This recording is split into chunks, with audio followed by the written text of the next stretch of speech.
Mes chers compatriotes, à la suite des élections législatives qui se sont tenues les 5 et 19 juin dernier, j'ai l'honneur de vous représenter à l'Assemblée nationale pour les 5 prochaines années. Je veux, en ce début de mandat, vous adresser quelques mots sur nos perspectives communes. Un élément clé d'abord. La 10e circonscription des Français établis hors de France qui recouvre une bonne partie de l'Afrique et le Moyen-Orient sera au cœur d'enjeux stratégiques majeurs dans les années à venir.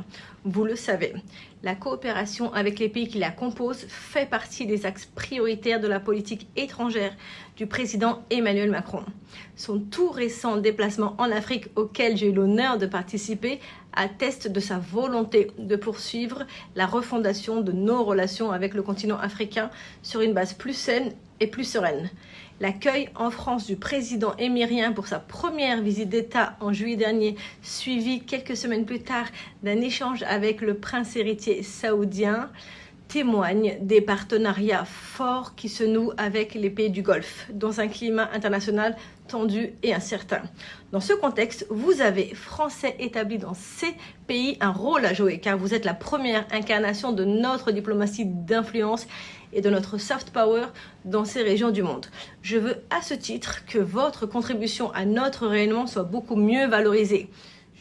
Je n'oublie toutefois pas que vous pouvez éprouver des difficultés dans votre quotidien à l'étranger, car celles-ci sont d'ordre multiple, mais elles doivent toutes, à mon sens, rencontrer une réponse adaptée. C'est pour cela que je veux rester une élue de proximité à votre écoute et disponible. Comme je m'y suis efforcée au cours de mon premier mandat, je continuerai à venir à votre rencontre de manière régulière pour maintenir le lien. Depuis ma réélection, j'ai déjà eu l'opportunité d'effectuer 5 étapes dans la circonscription à Abu Dhabi, Dubaï, Oman, à l'occasion des célébrations de notre fête nationale du 14 juillet et au Cameroun et au Bénin aux côtés du président de la République. Dès le mois de septembre, je reprendrai mes cycles de permanence parlementaire sur le terrain et en distanciel lorsque je serai à Paris. Je souhaite également cultiver des relations de travail étroites avec vos conseillers des Français de l'étranger, vos élus locaux qui sont les premiers relais de vos préoccupations.